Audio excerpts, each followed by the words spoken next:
Attention. Please be advised. The following episode contains spoilers. Don't say we didn't warn you.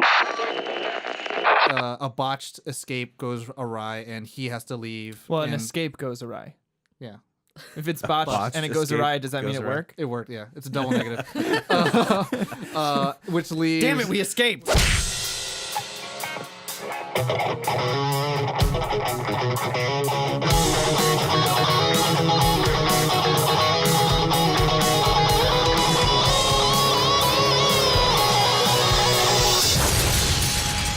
Nerd On. Hey everyone, welcome to Nerd On, the podcast you didn't need but you deserve, where all levels of nerd are welcome. Yes, even they are. Those across the galaxy. A long time ago, far, far away. Or just in Paris. Yeah. Or in Paris. Either one.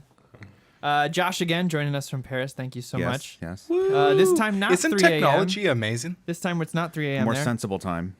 Yeah. Yes. But yeah, this episode, we're going to be talking about Solo, a Star Wars story. Yes, we are. Yeah. The origin story you didn't ask for, but you got deserve. anyway. As one of the critics that Josh mentioned has said, the Star Wars after Jedi. It's like, okay. Let's do some business stuff right off the bat here. But hold on. Yeah. Let's introduce our hosts. Oh, I was going to do it after, but that's fine. Yeah. Yeah, let's host Either way, it. I'm Corey. I'm Tom. I'm Caitlin. Ollie.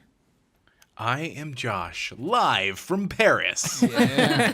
Perfect. We got a little business right at the top here. We'd like to thank our sponsor for this episode, Dark Silver Forge. If you haven't seen their stuff, please check it out. We have a set of their metallic dice that is absolutely gorgeous. Pretty. They have everything. You could kill somebody with those. They are so I'm heavy. considered plan to. weapons, I think. So it's like a multi. You know, Batman has them in his multi-use. utility belt. Yeah. But they're so sexy too. They look so good. They do. Like, They really do. They're polished steel or something. Like Yeah.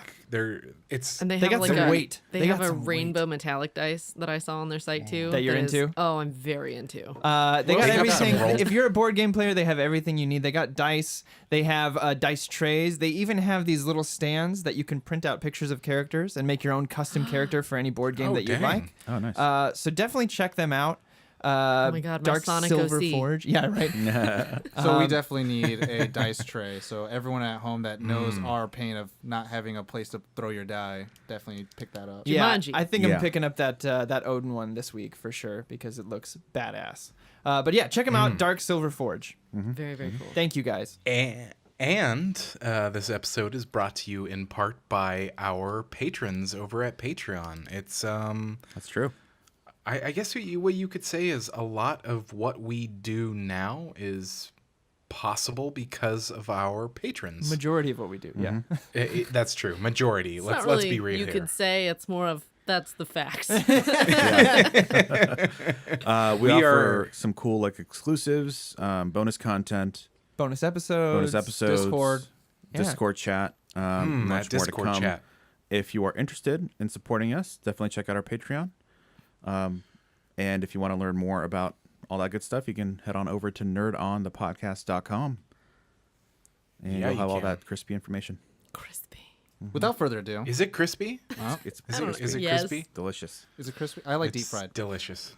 Yep. Yeah, that's Golden brown crispy. delicious. Yeah, it's true. But without further ado, let's talk about the movie that we're here to talk about that you played your podcast roulette with and figured, hey, let's just listen to the newest episode of Nerd On. Yeah. And that's Solo, Star Wars story. Right off the bat, spoilers. Spoilery, If you haven't spoilers. seen it yet, Spoilers. pause this episode. It is playing everywhere. Yep. Whether you That's liked it or not. everywhere. That's what Disney does with Go Star help Wars. their box office a They little put bit. it Yeah. everywhere. They could use a little bit of help. Hashtag Yeah. Movie Pass. Yeah. But watch it one time on Movie Pass. But yeah, Just so once. the movie, as we Movie. do here at Nerd On, first things first, initial reactions. What did you guys think when you guys saw it? I had a lot of fun. I had, I think like a majority of people, I had lower expectations for it. Yep. Again, like we said off the Yes. bat, it was kind of a joke, but at the same time, it is the movie no one asked for. No one asked to be like, I wonder what Harrison Ford characters were like before everything exciting. Right. But but they pulled it Before off. everything that actually mattered. Right, but they did it. Of course, I have some qualms with it. There's a little things that I'm not totally stoked about, but I thought all in all the cast was great. I thought Lando, I'm super biased towards anything Donald Glover. I thought he killed it. L7 was a great addition to any So movie. much. But yeah, it was genuinely fun. I'll say that.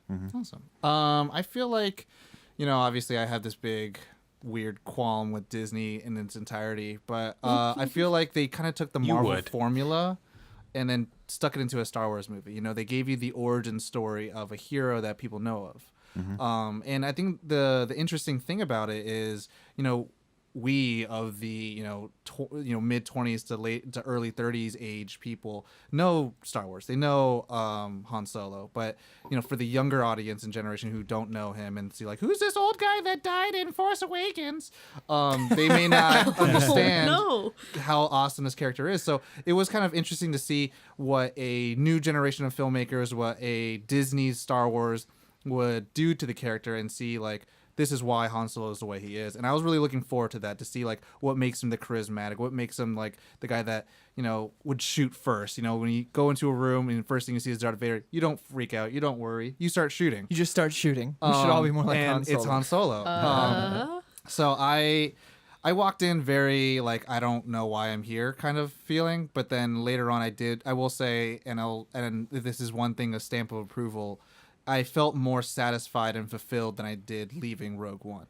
Yeah. 100%. It made me feel like they sold this better through its marketing and what it was trying to be than what Rogue One sold me. I agree with that. That's good. Josh? Well, I thought what was interesting about Solo is the turnaround time seemed to be pretty quick. I can't remember off the top of my head, like it was like Rogue One's happening and The Last Jedi and all these different things were happening, and then all of a sudden, hey everybody, we're getting a spin-off and we're getting Solo's origin story, and we're like, sweet. And I feel like the turnaround time was really quick, so I almost feel like they held it close to their chest for a while, because the movie that we got was pretty amazing. And I did love it. I will say that I came to it with a little bit of baggage. Okay. And I came to it with a little bit of baggage because I love Harrison Ford so much. Yeah. And This is not your daddy's Han Solo, yeah. exactly. And, even Han Solo didn't go to the premiere of Solo because he didn't want to take away from the star who played him. Good guy He Harrison. didn't want to, Because it's not his movie. I mean, right? It's not his movie. And so it was hard for me. It took, I'll be perfectly honest, and everybody can judge me at home. It took me several minutes of the film to get past that, because I was like, Wow.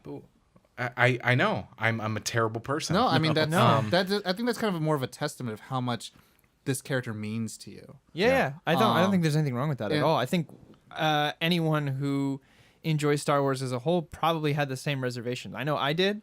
And I had said to my wife weeks before, I was like, the only way this is going to work is if he doesn't try to do a Harrison Ford impression, but he tries to capture that same essence of the character. And I thought he did really well with it. Yeah, and so what I would say is that I really enjoyed it. Once I got past my sad baggage, I moved forward, and I was like, wow, this is a lot of fun. And I think that Tom, because you have berated me and some of our hosts about this, it has some tie-ins, from what I understand, to the animated series. Like, in the end, when Darth Maul shows up, I was like, what the my God. fuck? Yeah. Oh my God. And his metal ass legs. Yeah. Yep. Ray Park, FT Dubs. For like, Yeah. Shout out. I'm so excited. I'm so excited that they use the original physical actor and the voice actor from the animated series. But that's not what we're talking about. Our initial reactions. And it's the I voice loved actor it. from Phantom Menace as well, by the way. Yeah, I mean, I love when they do that. That gets my rocks off, when they're like, hey, let's just use. It gives you a nerd on, we say here. Josh, His pants got tighter. Yes, exactly. My pants got tighter. My Jedi pants got tighter. The floor of the theater is sticky for other reasons. Oh, man. That took all right.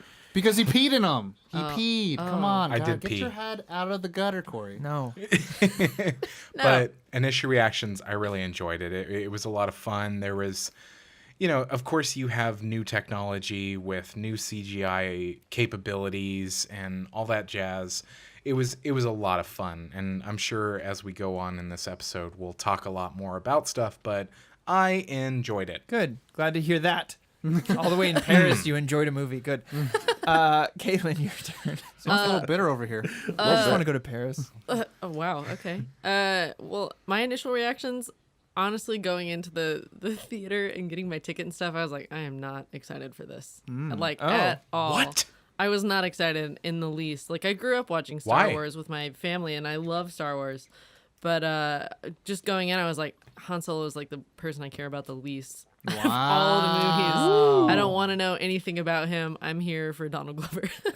Okay. Okay. I dig that. And then I went in and I was like, oh, this isn't like I was expecting a lot of like I don't know. I was expecting more Star Wars-y, but then it wasn't, and that made me more okay with it. Oh, interesting. I don't know if that Okay. even makes sense at all, but like It does. I got It a lot does. more caught up in the adventures they were on, and like it got really suspenseful really quickly, and I was like, whoa, okay, I understand like the life this person lived and that kind of thing, and then that's what got me in. And then at the end of things where they'd be like, I just did the castle run in 12 parsecs, and I was like, oh my god, he said the Yep. thing, that was the Yeah. thing, oh my god. Well, if you round down. Yeah. But yeah, a lot of things just went completely over my head because I wasn't excited about it. Oh. But then by the time Your the movie baggage. was my sad sack. All right, that's what we're going with. My sad baggage Sad is my sack sad sack. of Star Wars baggage. My All sad right. sack of Star Wars dig it. baggage. I call it saggage. But with yeah, Matt. like leaving the movie, I was like, oh, I'm really glad I saw that because it was cool. I also love giant monsters, so the big Who doesn't? Space tentacle Krakens. thing. Yeah, Oh, yeah, Space yeah. Kraken was great. I was Is that like, the maw? "Ooh." That is not the maw. That was great. That was great. So yes, I liked. Yeah. Ollie? I mean, I had so much fun. I went in with very low expectations, because I'm kind of hesitant with how much Star Wars we're getting. But what I found refreshing was I immediately, maybe unlike Josh, I don't know, maybe along the same reasons as why Josh was able to get over it. I immediately fell in love with Alden Edric. Alden. I think he did a really fantastic job being Han Solo, and it wasn't him, again, to Corey's point, it wasn't him making an impersonation of Harrison Ford. It was more like capturing the spirit of the character, and sometimes you would pick up on some of the mannerisms, and I think that worked really well. I also loved how cocky he was. Yeah. And I think it worked really well with how cocky he was absolutely. throughout the whole movie. I think that's part of the essence that he captured. It was also like a stupid cocky, not like Yeah, a. yeah, it was like over the top. I had some issues with it with some of the characters aside from like what I would consider the major ones, but it was thrilling. It was suspenseful. It wasn't overly Star Wars, which I really appreciated. I just liked. Interesting. I'm sort of kind of like I'm assessing these movies as sort of like a reverse MCU, where like we started with the Avengers and then we're getting all the origin stories. So it's like we started with Star Wars, now we're getting all the origin stories. Yeah. But It's at like the what same George time- Lucas had in mind. But at the same original. time, I'm not convinced that every character can hold their own in a Yeah. movie. Okay. But I think this movie, with like the events that it portrayed and like with the stuff that happened in it, I think it helped. The amount of lore that the original movie set up for Han Solo with Right. the Kessel Run, with Lando, with Lando. Chewie. Yeah, Chewie. for sure. The escape pod that he never got replaced. Yeah. So Why? you had fun. Why do it? Yeah. Yeah. So If you're a good pilot, you don't need an escape pod. It's a True. constant. Exactly. constant Well, he did actually. He fear of needed death. the escape pod. for a reason. So just to kind of talk about the movie in its generalness, a brief outline of the Synopsis, story, if you will. but also talking about it at the point this episode is being recorded. It's at 65 million opening weekend, and then 140 or 60 for global, which is technically a flop, and it's Yeah. all being projected as a flop, which is really weird. It's interesting because Disney has kind of proven to be like the anti-flop machine to what they can do, and it like I said, it gave me more than what I got with Rogue One, which I'm sad to hear that even though this movie I wasn't expecting a lot with, had such a low box office turnout for probably the start of the summer blockbusters. Yeah. Yeah. And it's sitting at a 72% on Rotten Tomatoes, but again, that doesn't mean anything to me. So I mean, in its case, like critics like it, general audiences like it. Some people are kind of mixed of like, should it have happened? But it's quote unquote underperforming. But movies like Blade Runner, as we've seen, underperform in the theater, but then you have a huge second life when it comes out on DVD. Yeah. Right. So Can I interject something? what's up? Just real quick, Yeah. because I think that Star Wars is something that is a cultural phenomenon just from the 100%. 70s. And like, it's one of those things that it's like, okay, I relate it to, do you like the Rolling Stones or do you like the Beatles? Do you like Star Trek? do Do you like Star Wars? Exactly. And so Star Wars comes with fans that are die hard. They are die hard. And so I remember even just a couple of months ago, I had a conversation with a coworker, and he said, I'm not going to go see Solo. Wow. And we kind of got into a conversation, and I was like, why? And he was like, it's going to be crap, no matter what. Wow. And it's just, it's one of those things that I think that moviegoers, when it comes to Star Wars and a generation that came from, I think that is what is feeding the ratings, so to speak, in terms of, oh, is it a flop or not? I mean, if I look at my Facebook feed right now, every person that I have seen post about Solo has said it's good. And so it's very interesting to see. But I do think that it is a cultural phenomenon if it has the Star Wars brand on it. It is just people have baggage. Yeah. It's been around for what, 30, almost 40 years. It's insane. And so it's almost expected, so to It's speak. interesting There's going to 'cause be those diehard. I had almost the reverse conversation at my work where I was like, Oh yeah. one of my coworkers was deciding to see that and some other movie. I think that's out or something like that. And I'm like, yeah, go see Solo. Like it's easy to, it's really easy to get into. It's Yeah. the least Star Warsy like movie. Like you don't have to have seen anything before it. I mean, of course you have a whole different appreciation for it if you had, but Yeah. I don't think it's necessary, Yeah. but, and I think I got her to go see it. So. There you go. Wow. Yeah. I to Josh's point, I feel like that's why I really don't trust critics a lot of times, because Definitely. and I don't want to like put them down, but any of us in this room could be a critic, Yeah. and Yeah. that's It's like a really Almost like it's an individual person's opinion.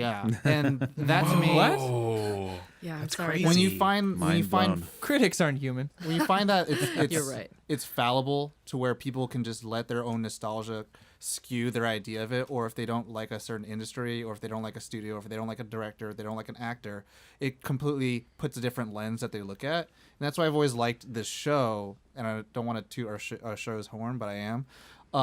That we try to be objective. We also understand nostalgia's operating upon us. We understand like music and visuals and story and charisma, and we understand like with the baggage we Ooh, bring. shiny. Yeah, like we understand that, and we don't let that be real. the main focus of, is this a film worthwhile to see? Yeah. I mean, I Yeah. think that's why, to Josh's point, as he's mentioned several times, we're not a review show. Yeah. And I like that we're able to just hang back and just talk about the movie as itself, not trying to figure out if it's good or not. Shoot like we the do shit, the rating, as they say. Yeah, well, I mean, we do the rating at the end, and it's like whose line points don't matter, so it doesn't matter. But like, it helps build like context for the conversation a little bit. Yeah, and like we won't sit for an hour just trashing a film. Right. We will have qualms. We want to we'll pick it talk about apart, can. see what's going on compared to the industry. It's the easy thing to do, is Yeah. to just talk shit about a film. But for an then hour. again, for me, like as many qualms I might have, I want to talk about the opportunities that possibly could have made it different or better, or Yeah. in my taste. That's Yeah. more interesting to talk about. So Speaking of that, let's go into the brief synopsis of the movie. So long ago in a galaxy far, far away, there's no text, there's no scroll apparently. I hope they And- settle on a style. No, I mean, Keep changing it up. yeah. I like the scroll. I think that makes it part of the franchise. But again, it's every director's whim. But young Han Solo is a street rat of Corellia, and he's with a beautiful Emilia Clarke, who is part of my base for days. And they're trying to escape with because what the cool thing with, instead of the scroll, they introduced like that space fuel is the highest like form of Quaxium. currency. Yeah. Quack. And they have a bit of it so they can escape and leave the life of being street rat Scrum rats. scrum rats. And botched escape goes awry, and he has to leave. Well, an and, escape goes awry. Yeah. If it's botched and it goes escape, awry, does that mean goes it awry. work? It worked, yeah. It's a double negative.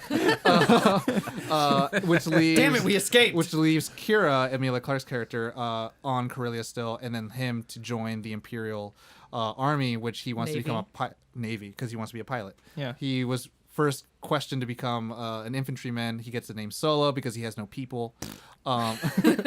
And later on, 3 years later, he's in the trenches. He meets Woody Harrelson's character, and he finds out that they're not Imperial captains or anything like that. And then he actually gets first imprisoned because Woody Harrelson turns the tables on him, and then Rats him out for being a deserter. but then rescues Chewie, and then go with Woody Harrelson, and then they end up going to Pull off a train heist. A great train robbery for Coaxium. People die, sadly, and then Infy's Nest shows up. Infy's Nest, which is like a pirate marauder group that steals all of Woody Harrelson's Spelled INFY. Yeah. Infy's Nest. all of Woody Harrelson's bounties. They have to appease to Dryden, which is Paul Bettany. Killing it, by the way. Finds Qi'ra working for Paul Bettany. delightful. They have to work together to go get the Millennium Falcon. They get the Millennium Falcon from Lando Calrissian, and Well, he joins them. He joins them after a failed Sabacc game. Where he cheats. Where he Failed cheats. or cheated? Well, depending on whose point of view, failed or cheated. perspective. Yeah, at the time they thought he failed, but he cheated. And they Either way, he failed. They end up going to a place where you could only go through a maelstrom to this planet where The Kessel Run. They have to Run, go yeah. get unrefined coaxium. They get it. They release all these other Wookiees and all the Slaves. robots with the help of L3. They liberate. Who ends up dying and then becoming L7, I thought. L3. L3. Oh, why did I say 7? Because you're dumb. L337. That's what it was. That's her last digit. Yeah. And so her name is Leet. Yeah. Yes. Okay. And she dies and it becomes part of the Millennium Falcon. They get out of there. They do the 12 parsecs Kessel Run. They end up landing on the planet where they need to refine the coaxium. Infus Nest comes. They reveal that Infus Nest is actually part of a rebellion against like the Empire. And then they end up joining the good guys. Double cross happens here and there. Paul Bettany final fight scene, and Qi'ra ends up giving the final blow. And then Han Solo's kind of left on the planet. Lando left, and Qi'ra left. So he's just there with Chewbacca. Qi'ra reports to her boss, Or Dryden's boss. or Dryden's boss, Which is Darth Maul. Darth Maul. And then at the I very squealed. end, Han Solo does his last game of Sabacc and gets the Millennium Falcon, and then they're on their way to meet this really cool gangster on You Tatooine. forgot Han shoots first. Han shoots first. Han shoots first. Very important. How dare Brief you? synopsis. Yeah, but that's a very important part of Briefy. the But brief Han shoots synopsis. first. Well, we'll talk about that. But that's it. And then no more scroll. Yep. And no More scroll. no scroll. No more scroll. And that's it. But that's the movie. Yeah. So- And scene. Go watch Well it done. after you heard my combobbled synopsis of it. Excitement, adventure, hilarity, Egalitarian Yes. robots. Yeah. One-liners. one-liners. It's all great. It's all there. Favorite parts? With that, yeah, favorite parts. Our favorite parts of the movie. Ollie. My favorite part is Han shooting first. There you go. When he Woody shot Harrelson's Woody character. Harrelson, yeah. Right when he's like, I'm going to teach you a lesson. Listen One up, last kid. lesson. Yeah, because throughout the whole thing, I was like, I wonder if there's gonna be a place where, like, he shoots first, doesn't ask questions. Yep. And I loved that, and it was perfectly placed where Yeah. it was Yeah. in the movie. And I liked Woody Harrelson. He's like, this is the one time I was going to kill you. And I was Yeah. like, they had such a good relationship. Yeah, Even Woody if it was Harrelson, like fucked just, up. Like, I loved his. I character loved throughout Woody the entire Harrelson. movie. He's great. Beckett, Yeah, Beckett. Tobias Tobias Beckett. So good. Beckett. He's cool. I guarantee we're going to see some comic come out or story. Or gotta be Beckett, a Star Beckett, Wars a Star Wars story. story. No, no. Spin-off the spin-off. No. My guess is a comic. Star Wars is becoming like The Mummy, where they have sequels off spin-offs off remakes. God. Yeah. Yeah, Mummy that was a Returns great. was I amazing. I cheered in the theater when he shot first, yeah. for sure, because I'm just like, thank you for undoing George Lucas's mistake of trying to change that. Yep. Joshy Josh? Favorite parts. Well, Ollie, did you have any more, Ollie? I mean, Sorry. I had several, but I think that's good for me. Okay, cool. For now. Go ahead, I'll Josh. probably Sorry. chime in some more. Are you sure? No, yeah, I'm good. I mean, Ollie, if you have more to say, you You can. have more to say. Say it. He's the first one out of 5 of us, so I Say think what we'll you we'll, need to I mean, we'll all touch on Darth Maul showing up. Okay. Oh, I know. Because for me, I know what is he in Star Wars Rogues? Rebels? Rebels, yeah. No. Rogues. Oh yeah, he is. Rebels. Yeah, he is. Sorry. And it's So, fucking amazing. I had forgotten that Uh-huh. because I'm not up to date on Rebels at all. I haven't seen any, and I don't know at this point. I don't know what's like not canon. Like I don't know if it was canon for him to be alive or whatever. Like because I know they retcon some stuff. Well, they said that the Clone Wars is canon. Yeah, So Clone Wars is technically, canon. So he's alive. yeah, but in the moment when it happened, I was surprised. And I was like, wait, is this right? Is this a surprise? And it's like no, but it is a surprise for the movie. Yeah. Cool. Josh. We're still on favorite parts. Yes, we are. We're still on favorite parts. The whole movie was for me as a little kid, because I am just a little kid at heart. It was Man-child. The whole movie was. I am a man child. I loved when I forget who asked. It was either Han or it was probably Lando, who was like. To L337, he was like, "Do you need anything else?" And she's like, "Equal rights." That was Lando. Lando asked him that. Yeah. Yeah. Then same thing at the end. What Ollie was saying when Han shot first, I was kind of in suspense in that section. I was like, "Oh man, what's gonna happen?" Of course, Han shoots first, but it's Han shoots first, I think, has always been kind of a tripe. I don't know if I'm saying that Trope? right, but trope. Thank you. A trope where it's like, oh, Han shoots first, blah blah blah. But in this situation, it's like, haha, oh, They made delivered. it. They made it a plot point. Yeah. yeah, That he has to do it. he shot first to survive. Well, I mean, I think that's an essential part of the character that George Yeah. Lucas took out Yeah. by his That's re-edits why I where think his people head were shifts so- and shit. Because you're like, that's not... He wouldn't wait for someone to shoot him first. I mean, there's that, like Tom mentioned, there's that scene where the doors open on Cloud City. There's fucking Vader. He doesn't look around and ask what's going on. He shoots just him. starts fucking shooting at Darth Vader. Like, Yeah. that's who he is. He is there to survive. He grew up on Corellia fighting for his life every day. So I think it was a perfect example of who he is. I love the reveal of the Millennium Falcon as we know it when he released the the escape pod. Yeah. And because I remember when they revealed the Millennium Falcon, I was like, "What the fuck is this thing?"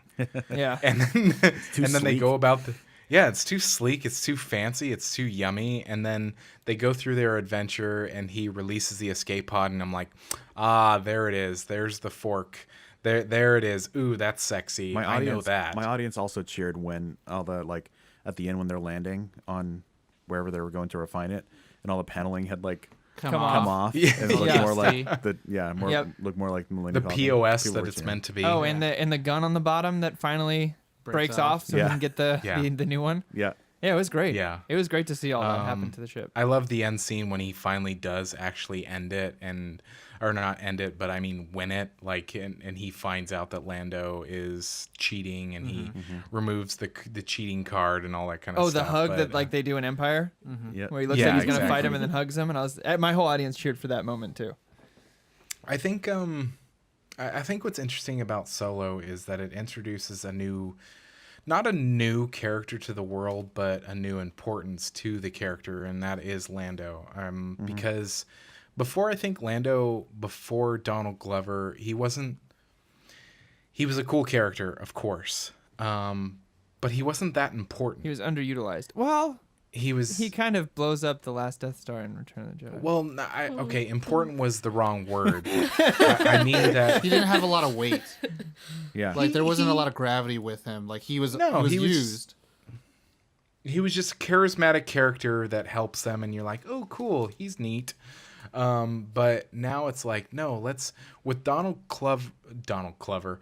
How dare at you. I like Donald Clover. How How dare Donald you? I know. I think that he is perfect for the role. Oh, I He- just thought you were gonna say perfect, but you were right. Sorry, go ahead. It's a blanket both are statement. correct. Yeah, it is. It's Donald Can you Glover is guys hide perfect your- for Can you blank. put the pillow on your pants? You guys just I got the can't- pillow here already. Give me the other one, Tom. He's perfect for the role because Lando, even just seeing him, if you just go back and you watch the originals, he is he's Charming, he's suave motherfucker. Yeah, exactly. And so you Goblins get and you get to see that. And I think Donald Glover, you don't get to see enough of him nowadays. Never. Even though it seems like he's saturated in the market, sort of, he can do more. And I'm excited to see what he does. I'm a little bit like, do we need a Lando spinoff? But Oh my God. with Donald, Honestly, with Donald, I think they should have done that instead of Solo. well, I don't know. I think Solo is of course they're going to do a spinoff of Han Solo, but with Lando, I'm like, yeah, I'm going to watch it. Donald's at the helm, so to speak, as Lando. Let's do it. I think the thing that I loved about overall of the movie is that, and we've talked about this, is that you can't expect somebody to take on a character as important as Han Solo and be like, oh yeah, everything's okay. His character, yes, is what would you say? I'm sorry. He is Whose character? I'm sorry, Solo. Han Solo. If you hear Han Solo, you're like, oh yeah, Star Wars. For me anyway. Yeah. And so Titular. You can't. Yeah, he is a character of Star Wars. You go, okay, Star Wars, Han Solo. To me anyway. It's part and parcel. I think to most people, yeah. Yeah, I feel like I'm talking a lot. I'm sorry. No, you're good. Don't ever apologize for that again, or I will disconnect the Source Connect, Josh. Well, what I was going to say is what we have mentioned is that he wasn't doing he's doing Han Solo. He's doing as Harrison done Ford. By, Yeah. Exactly. Here's the thing. People, as humans, change. And I don't feel like he was super, like, cocky at the beginning of the film. He was he was confident, but he wasn't cocky. Yeah. There's a difference. Like, he was like, oh, I can do this. And then Han Solo, as we know him now, he's cocky. Because he's done it all. He's like, yeah, exactly. And so we get to see a journey. And this is just the beginning of the journey. Yeah. And I like that aspect of the whole film. We're just seeing a little, like, sprout of Han Solo. That's what I liked of it. It was like, oh, it's not... No, you can't watch this film and think that, oh, he's going to be Harrison Ford doing Han Solo. No, he's just like the beginning of Han Solo. Because this is when hurts happen. Yeah. Qi'ra hurts him. Yeah. That's what his whole thing was. Well, in the last I gotta 20 say minutes Qi'ra. is everyone he trusted besides Chewie hurts him. Yeah. Yeah. So that's where that kind of loner attitude in later films comes from. The journey of it is my favorite part. Let's say get that. Caitlin, your favorite part? My favorite part. Oh man, I'm real bad at these guys. Well, Yeah, we well, gotta you get pick good one now. in the next You 6 really seconds. are. 5. It's the Four. giant space kraken. There we go. I just love giant monsters ripping shit up. It's great. It was And great. I, It was terrifying. that was terrifying. When the eye opens, oh. oh my god! I jumped. I So saw it in the good. trailer. It was like I didn't see it in the trailer. and I big still reveal. jumped though. Is what I'm saying. It was. I went, It was oh. very real. Yeah. cool. Anything to do with Lando as well. If you think of anything else, Also, shout it out. Qi'ra killing Dryden. Oh yeah, it was badass. That was amazing. I'm sure there's gonna be a lot of favorite using parts. Darth Maul's fighting style. Did you notice that? When she No. takes out the guy who runs the slave colony. Do you remember when Darth Maul fights? He like does basically air cartwheels and shit like that, and Yep. that's Yeah. exactly what she Yep. does in the room behind the door. Yeah. So I think that was supposed to be a foreshadowing for Darth Maul that I didn't catch, and now that I'm looking back on it, I was like, oh yeah, that's his fighting style. And of course, Darth Maul. Yeah, there's a because name for it, but yeah. She said it in the thing. But Krav I don't remember Maga? what it is. Yeah, No, it's I'm Krav just Maga. Not quite. Oh, is it really? No, God, no. not at all. God no. Favorite part would probably be, I think anything with Qi'ra, because I really liked what she kind of every time she was there, it very much kind of had this consequence. You don't know what she's gonna bring. That you don't know what she has done, because there was this kind of like foreshadowing. It's like, I can't tell you all the things that I've done, and it's like it would break his heart if she were to tell him. And then you kind of like wonder, it's like she's gonna be hella evil. And I was like all about it. And I was just waiting for the moment, like, because to Josh's point, like I kind of took away like almost a Casino Royale feel for James Bond and this is gonna be Solo, where like you find out how James Bond becomes cold-hearted and blah blah blah blah. Because he got hurt, and then so this one's like, oh, I'm waiting for it, baby. I could see, I see it coming, baby. So I really enjoyed any part that kind of played out with her. Cool. For me, if you guys listen to my the Star Wars episode we did before, you know I'm a Chewie fan.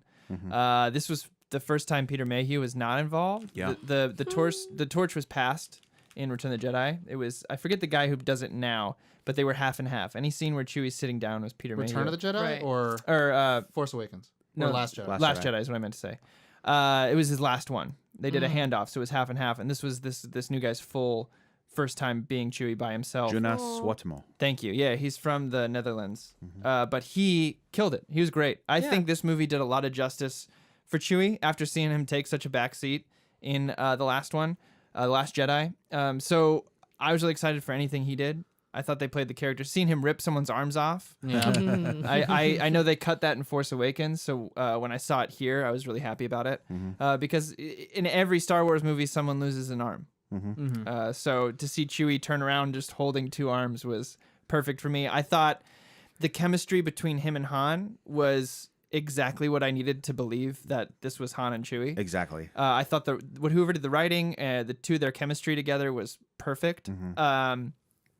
I also, of course, Darth Maul was like, I freaked out. I super freaked out because, and Tom knows this, they announced an Obi-Wan movie coming out starting production in 2019, which means we could see Obi-Wan and Darth Maul Duke it out for the Duke last it out time. because they've confirmed now in the movie universe that he is alive, at least at this time, which isn't too long before the events of New Hope and stuff like that. So, I kind of heard that the Obi-Wan movie was not going to involve Darth Maul. Well, who knows? who knows? Maybe that was a cover Exactly. up. Who's So, know? when it happens, it happens. It gave me, as the Star Wars universe says, it gave me hope. So, When Christopher Nolan says there's no Robin in his Dark Knight Rises, and, and then there was a Robin. As a Right. quick tangent, I think like thinking about what the Obi-Wan movie could be, I don't know what could be as dramatic and important as resolving the Qui-Gon Jinn storyline with Darth Maul. I think that would be super strong.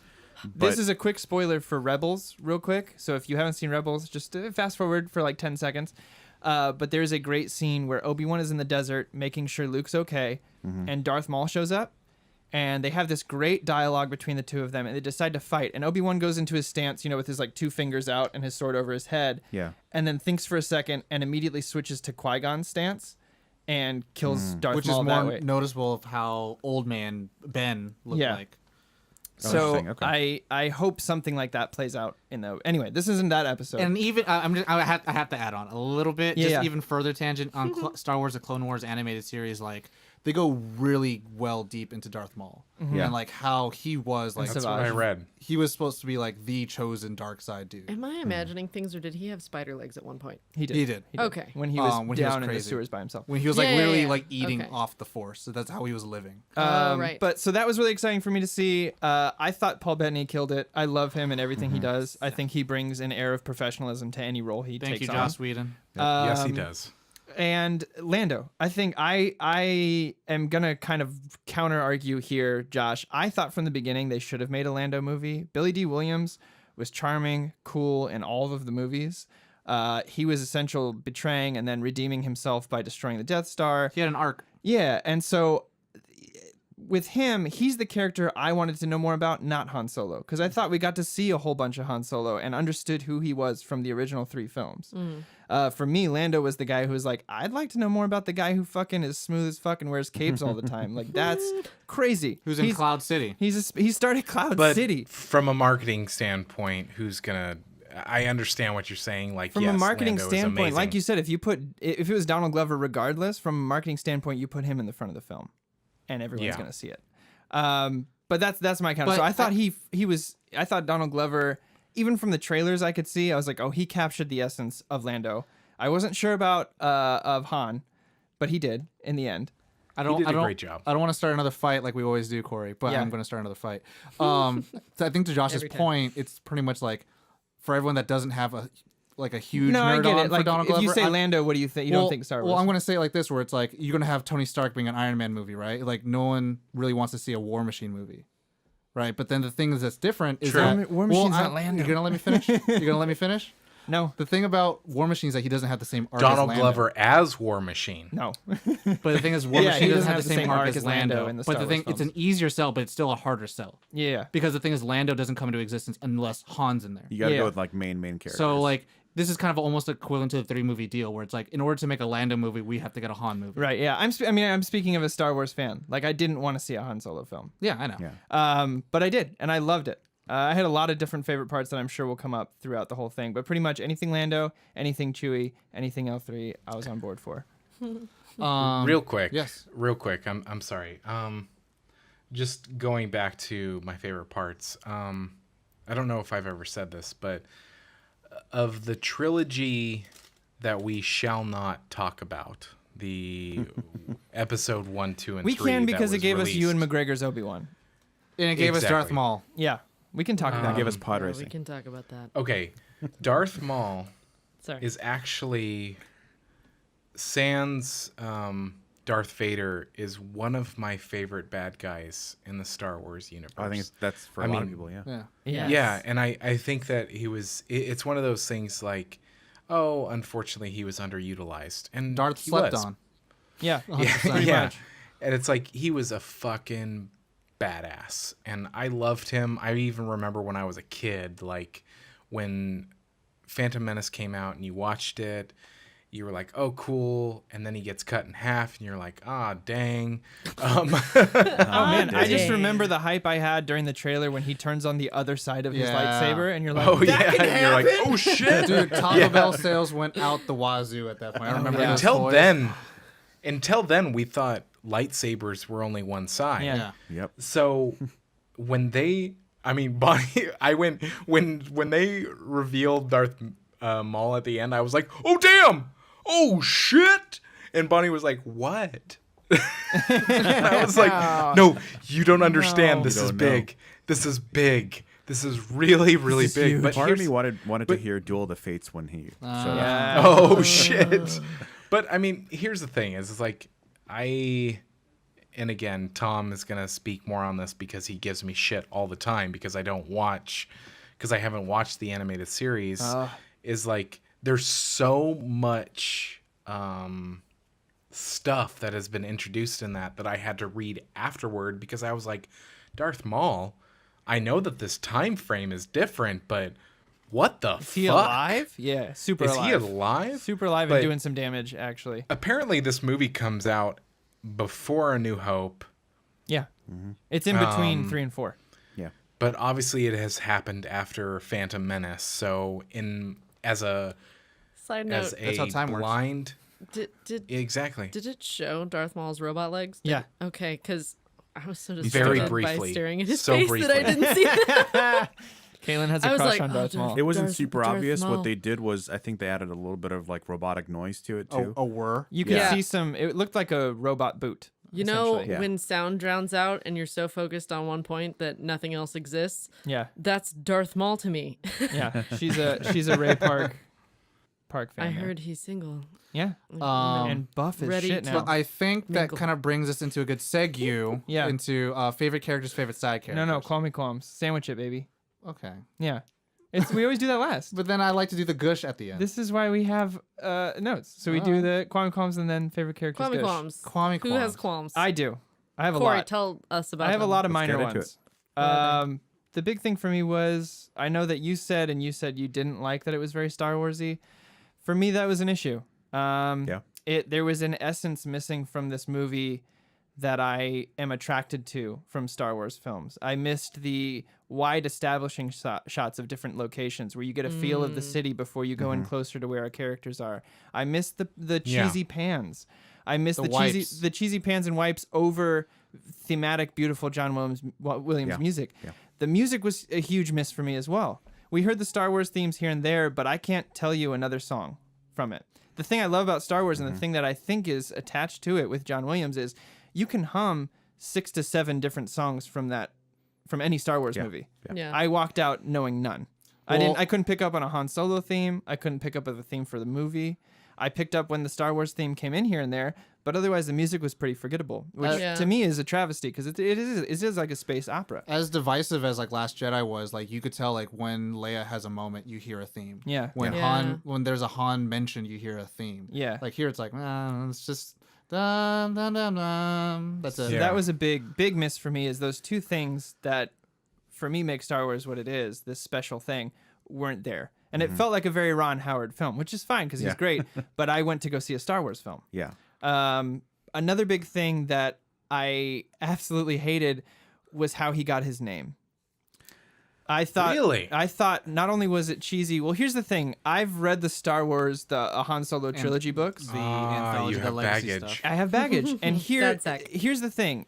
In Star Wars, even without having read those, in Star Wars, names hold weight.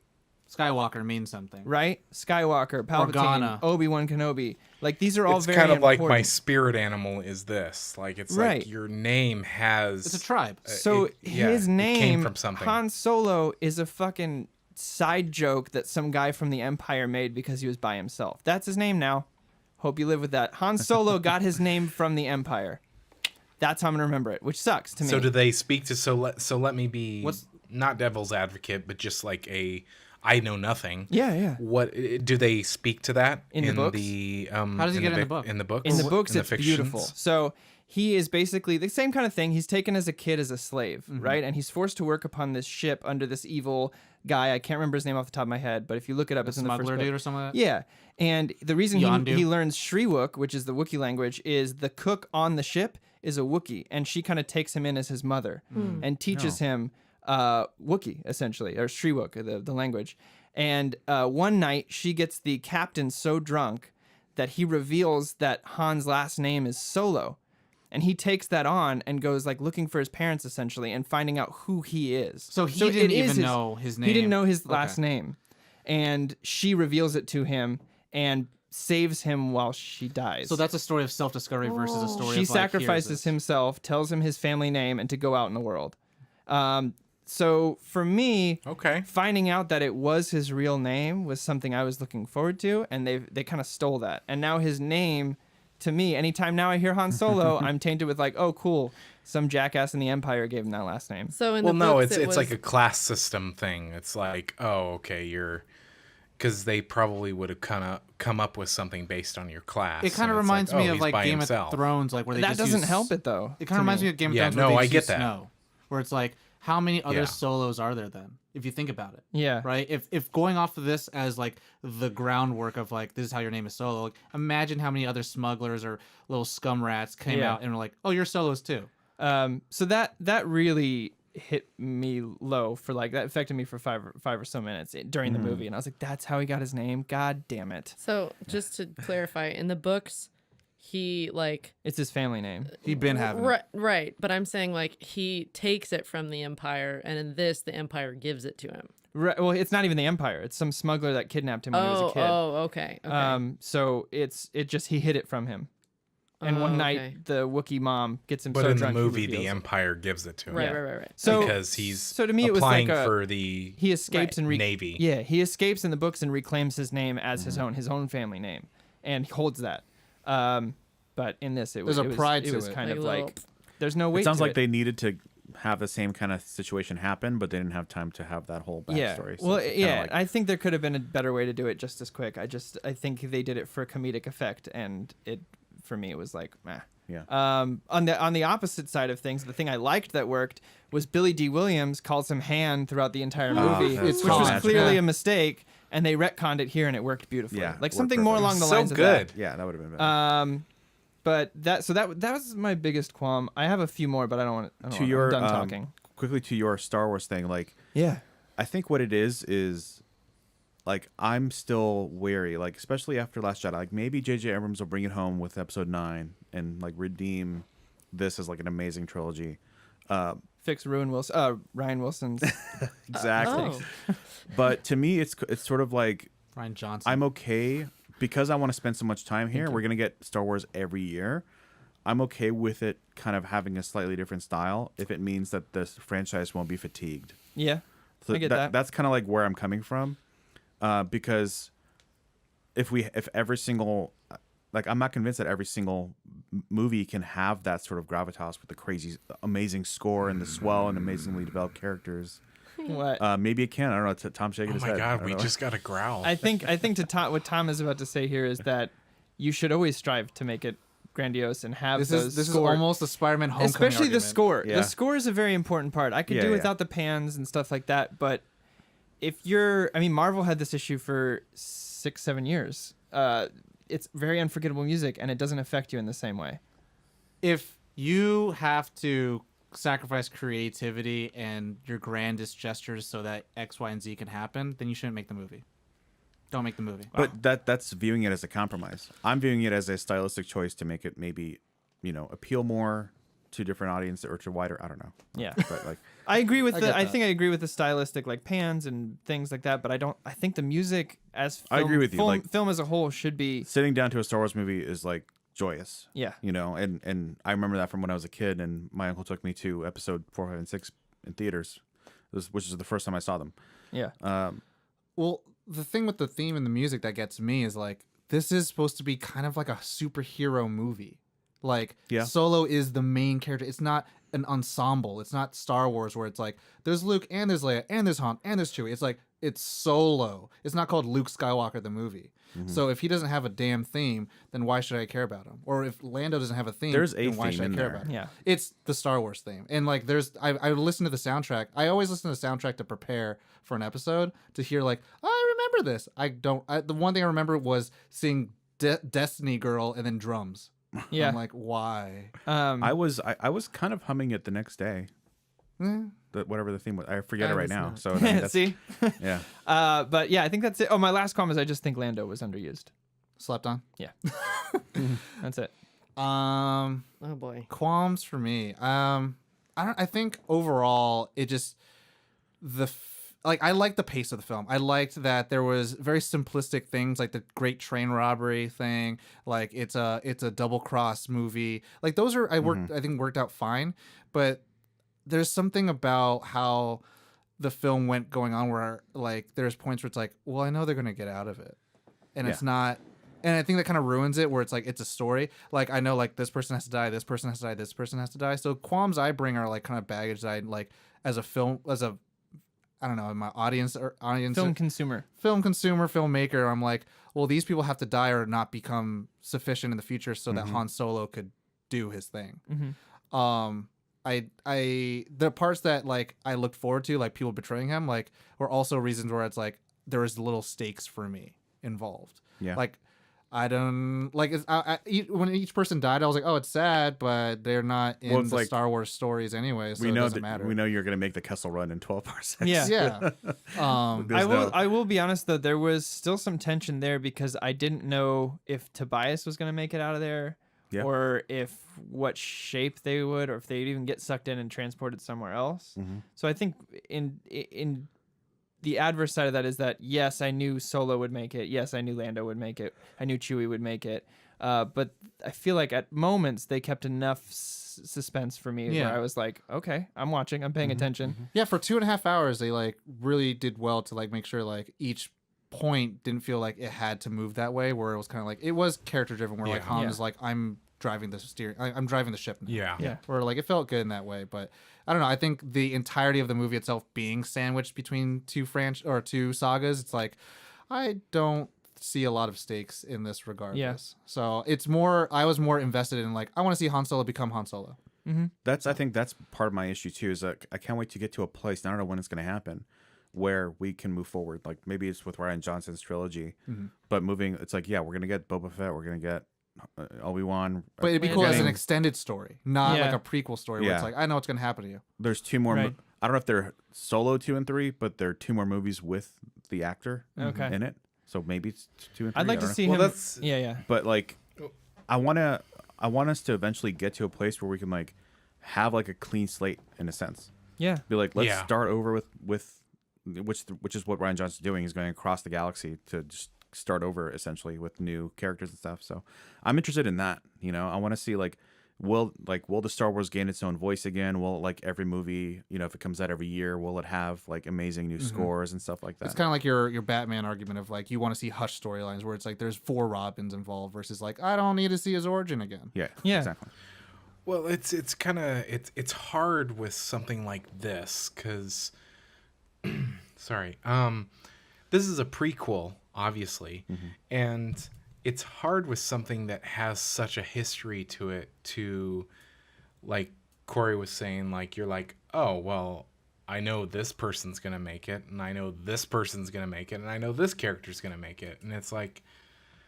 This film, I think, had a good balance, I think, with a question mark. Well, I like the fact that people did die. It did show that there's stakes involved. And then, like, if no one dies, it's Marvel. But if everyone died, then it's Rogue One. So it's a matter of which one do you want. And this one played really well in the middle of it. But I do want to hear Caitlin or Ali's qualms. And also Josh. And Josh. Oh, wow. Out of sight, out of mind again. Josh, qualms? Okay. Qualms. So, I guess one overarching qualm that I would have is that as much as I fucking loved it, I just loved it when they introduced at the end Darth Maul, I was like, what? And for somebody who is not, an uncultured swine. Thank you. Because I am an uncultured swine, and I have not seen the animated series. I was like, I was a moviegoer, and here's the thing that we all have to understand is that as a Star Wars universe fan, not everybody knows all of the novels. Not everybody knows, the extended universe, and so. To somebody who was an extended universe fan, they were like, oh, fuck yeah, this is so fucking cool. But as somebody who has only seen the movies, I was like, what the fuck? Yeah, I think I agree with that. I think it's hard because in the moment, I also did not know. And I was like, is this something that is important in some way? Or is this just kind of like fan service? Hey, look, Darth Maul's alive. Oh, it's very like important. You can move on. Yeah. It's very, but does it not work either way? Well, I think here's the thing is if they pay it off, because from what I understand, there are more movies. And so what I will say is I had to do a whole bunch of research. What's so funny is like this is one of the, not one of the first, but this is one of those episodes that I've actually had to do research of a current film. And I had to go, I had to kind of do the WTF research, like Darth Maul, is he alive? And you are... Hashtag first world problems? Yes, of course. First world problems. Of course. I totally agree with that. Yeah. But you get inundated with articles that are predating Solo of like, of Darth Maul and of why he's so important. And you're like, I didn't know this and I wish I did before I went into this. But now that I do know, I appreciate it. I appreciate it a ton because I'm like, I love Darth Maul from the beginning. And now that I know that he has so much more to do with this universe, I'm like, but my qualm is that not everybody knows that. And I had to do that research to understand that.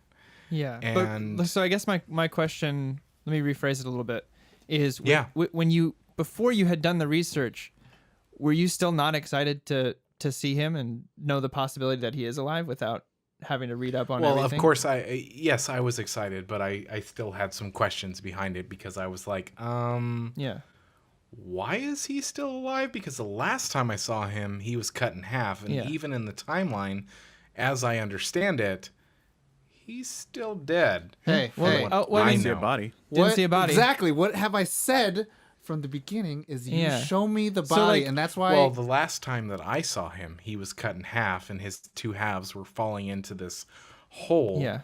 And yes, of course, I didn't see a body, but of course, I saw two halves of a body fall into space. Well, no, of course, I don't know where that hole ends.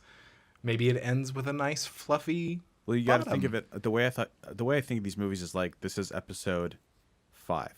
Yeah. Right? Yeah. So 1, 2, 3, 4 being, or maybe Rogue One is 5 and this is 4. Okay. But like chronologically, essentially, where it's like it's not too far away from Phantom Menace to where it's not believable. Yeah. In my sense, where it's Yeah, like, I think this it's could be just a twist. a differing of how you look at it. Because like even if the Clone Wars animated show hadn't been around and he still showed up, it would still explain almost It would be everything you need to know that he's believable. still alive. In Am I my correct? book, the only Yeah. people that are actually dead are Jango Fett, Qui-Gon, and kind of Yoda. Kind of Yoda. Because, I mean, those are the only people you actually Kind of physically Yoda. see Obi-Wan? die. Huh? Obi-Wan, you see his Obi-Wan, ghost. yeah. And you see his ghost. And Anakin. And Anakin. Because they're all burned. They're Man, all I'm so burned. They're all excited for this dead. list to get longer. Well, I'm Yeah, just man. saying, like, Yeah. I was just like gonna Mace say 20 minutes Mace later, Windu and this guy. technically could be alive because, like, what did Obi-Wan do? He literally saw Anakin burn on fire, and like, all right, he's dead. And then he's literally limbless. He's like, Yeah. oh, he's alive. He's dead. And it's like in a place where like you can get prosthetic like mechanical arms, where lightsabers cauterize all your wounds immediately. Like, there's so much that can happen in this. Yeah. So Okay, so on my qualms, I guess it was just about, I felt like that was a stretch for somebody who is not as I'm a cultural know nothing about the Star Wars extended universe. I felt like there's a lot of people in the world going, what? But I'm excited about it. The thing is my qualm comes with an excitement. That's the thing, is it's You wanted can more barely count it as a immediately. qualm. I'm like, I need to know more, but there's only 2 minutes left of the film. Yeah. Well, I mean, I think the other thing about it too is that they purposefully left it open to be like, hey, we're gonna Of explain course. this. I want to talk about one thing and then let Caitlin go, but it's like when Thanos comes at the end of Avengers, like people had to read a lot of stuff too, but then that doesn't stop like the $1 billion movie train that they made. Yeah. And there was definitely a big delineation between like the comic book fans and then the movie and cartoon fans who never saw Thanos on any screen at all. Yeah. But Caitlin, I have some call me qualms, mainly to do with visual things. okay, I was more fine with like what happened in the story and whatnot, but I wasn't very. There were 2 times I was visually interested in this movie, and it was when the big space kraken was getting sucked in the thing, and the coaxium bomb. Yeah. Like, those were the 2 times where I was like, whoa, that is spectacles. cool. the train thing. Yeah, the train thing where it blows up. Yeah. But aside from that, this movie was really not monochromatic, but it just didn't have a lot of, Very neutral to me, tone. very like, neutral yeah. toned. And there was such a richness to the world that I missed out on. And I do agree with Corey's qualm of like the music.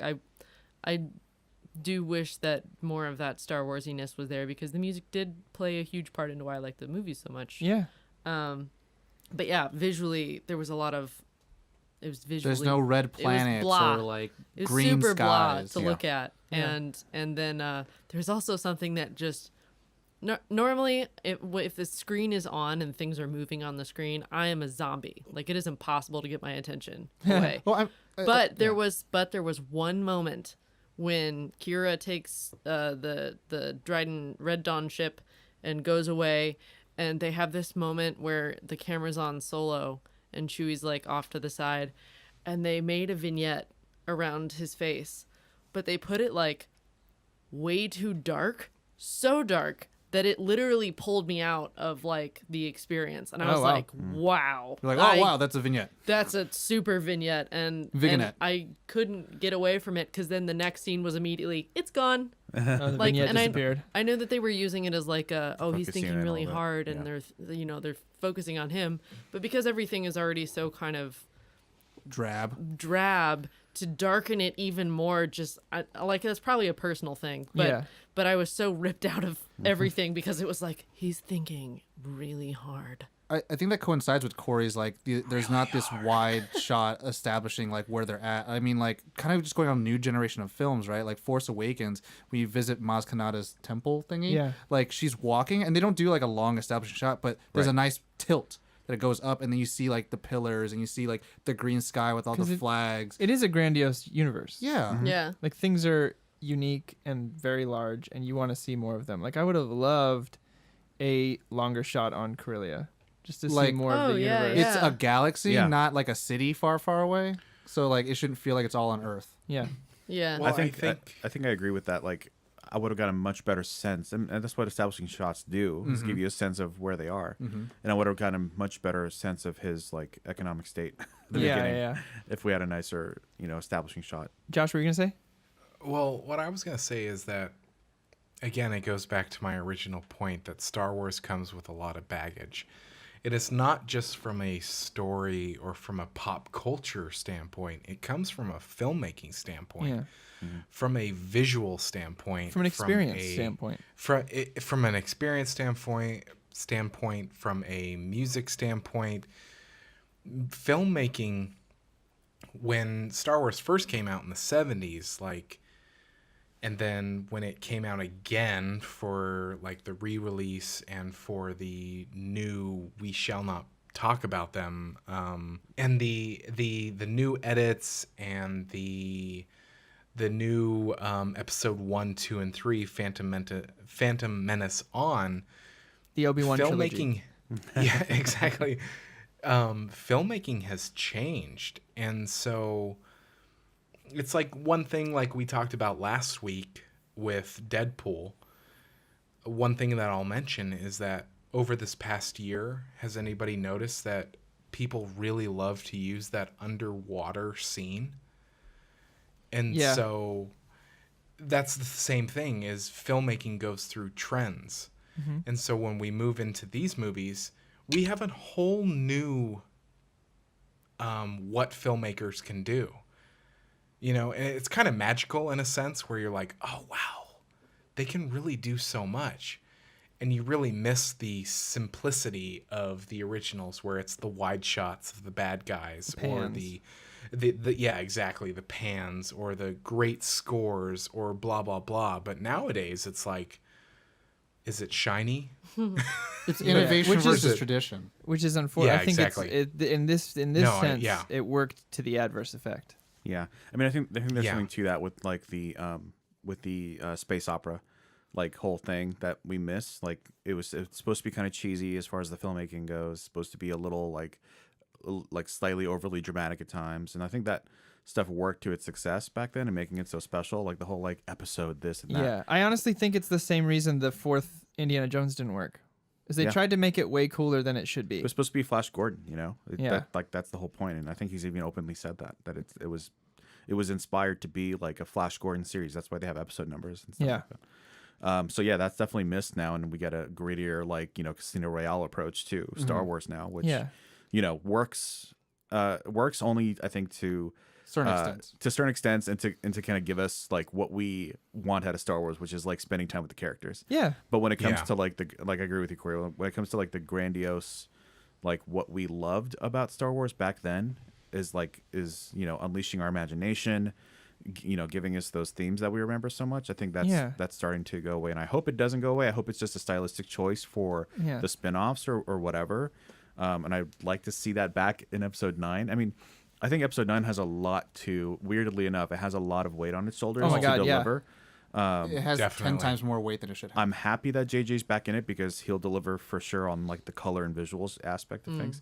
The But aesthetic. the aesthetic, so like they've got that going for it.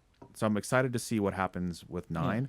But going into my own qualms, Yes. my biggest thing, and it's biggest relatively because I love this movie, is I didn't love every way they handled Qi'ra. Like I feel like they were very coy with her when they didn't need to be as coy, and I was like, okay, are you setting up her as a villain? Are you like, does she have a like? I It's kind of almost got femme what was fatale, happening, almost girl next door too much. Like, right? But it too much in didn't between. because she had to be so guarded. We didn't get to explore her character as much. I feel, Yeah. which I was kind of bummed about because I was like, when the movie started and like they're together, because I had no idea what the structure of this movie was going to be, and I was like, oh, okay, they're together like from the beginning, like so this will be an interesting back and forth, but that's pretty much dropped because she has to be so guarded and so distant from him for whatever like reasons that gets revealed over the course of the movie. So I just wish that we didn't have to have so little, I guess, in a sense, of Qi'ra. Like I would like to have learned more about her and stuff, but of course Yeah. There was a ton of characters to explore. There's Lando, there's Chewie, which I do love that Chewie had such an important part. In this movie. Sure. Oh, dude, that part where Qi'ra's in the cockpit, the co-pilot seat, and he just reaches over her and presses all these buttons, and she's like, "Do you want to sit here? You want to sit here?" Yeah. I love that. That was 190. You look great. Yeah. So it was almost like, she had to put on like this fake persona, and it didn't let me get attached to her as I would have liked compared to the other characters. You know what? I agree with that. I agree. I totally agree. And I love Amelia Clark. Like, I love think it. She did a great job. She's a phenomenal actress, but like, It's more the writing of her character. Yeah, I didn't feel attached either. So when she turned bad, I was like, yeah, makes sense. Yeah. I was banking on that, so Quote, that's unquote. why I liked it. I was hoping that maybe I'm in the same boat with Tom. they could have maybe had her fake it more to like, and then maybe give you hints That she was gonna do it? that she's Would have guarded felt in more some like weird way. a space opera that way. Yeah. Because I didn't Kind of like have Palpatine. I didn't have a absolutely. lot of distrust with her. Right. But again, I also didn't have a lot of trust either. Yeah. She was kind of there in was the no middle. way for me to build trust. It was gray the whole time. Yeah. So, I think I we guess- yeah. I'm so sorry because we're talking about Qi'ra. I guess what I would say is that there was a part of me that almost expected the turn. Yeah, I think we're all agreeing with that. Yeah. Yeah. Yeah, I guess the I saw it from the get go. I when the escape went awry, I was like, okay, if she shows up again, everybody be on the prowl because she's gonna do some stuff. Because something's gonna have to happen because character development. She's not just going to Something's wait gonna on happen. Corellia for 3 years. Yeah, she ain't gonna pine be for this him. dainty. Yeah, she ain't gonna be this dainty. I waited for you. Some shit is gonna happen. No. So And I think they did good to establish that in the beginning, that she Oh, wasn't yeah, just someone definitely. who waits around for Yeah. shit. So Yeah. I think this would go into our favorite characters and side characters then. Yeah. If we're going to that way, man, it's tough. You know what? The one thing I will say as a shout out to this movie, Chewbacca didn't sit in the back seat, so he is like a main Yeah. character this time. So you all know who my favorite main character we is. do. Should I just start it since everyone knows my Yeah, favorite go main ahead. character is Just do Chewie? it. Obviously, yes, Chewie all day, every day. I think he's he's the coolest, most interesting character to me in the Star Wars universe because he's a bear, he's a puppy dog, he stands by his morals, like he Yeah. says whatever he wants all the time. Yeah, What could be cool in the next solo movie is seeing him get his bowcaster. that's what I'm saying. That would be That's The cool. what I dude want. fucking goes across the planet with a space crossbow. And it fucking takes down ships. Yeah. It's, let me ask a question. Yeah. Let me ask a question, okay? Because this movie was a big deal for Star Wars / Chewbacca fans. Can you tell the difference in the not casting change? Well, yes, in the casting change, like a new person took the helm. I mean, I think Yeah. Chewbacca is to me an amazing character because for you, it's like. This is so stupid, but if you watch like a movie, Tom Hanks when he's on that island, why can't I Castaway. remember this? Castaway, thank you. That movie is so you amazing. can tell that there's two because- different Wilson balls. Yeah, you can. Yeah, exactly. No. No, it's so important because he doesn't really have any lines, but the acting is amazing. So Yeah. with Chewbacca, you're like, I'm sorry, no, he doesn't have any quote in air quotes lines. But what he says with what he does is amazing. Physicality. So, physicality. Can you tell the difference? Or do you think that they chose wisely? Well, here's the thing. It's hard for two reasons. One is that it's a younger, quote unquote, younger Chewie than we've seen before. Yes. He's coming straight out of being imprisoned. So Yeah. he's a little more active, a little more like on the go, like I'm just getting into this lifestyle. Whereas when we see him by the time New Hope comes around, him and Han are established in this smuggler lifestyle. Yeah. The second thing that makes it very hard is this actor spent a lot of time with Peter Mayhew as his teacher, and spent not only a lot of time with him before Last Jedi, but on the set with him as well, learning Chewbacca and how he moves and how he does it. And so How he turns his head, how he like gives subtle little and he should. microtransactions. He should. yeah, I think, oh, with- absolutely. But I'm saying that's what makes it hard, is because a lot of his nuanced things are Peter Mayhew, essentially the spirit of Peter Mayhew there on set but with Peter him. Mayhew is Chewbacca. Yeah. And so everything that he did, character choice or whatever, is Chewbacca. Yeah. And so you can't do something different because this is a prequel. Mm-hmm.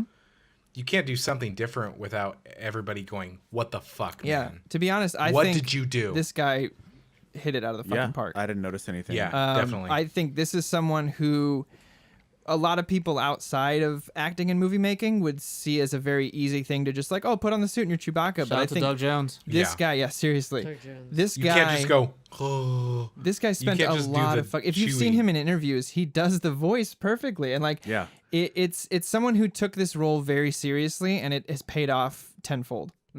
Who's your side? Side character, it's either going to be Rio. I really dug Rio. I thought he was I wish we got to see more of him because I'm a big Jon Favreau fan as well. He was that wisecracking character that I almost feel like Han may have picked some stuff up from, like his one-liners and stuff like that. I guess L3 is main, huh?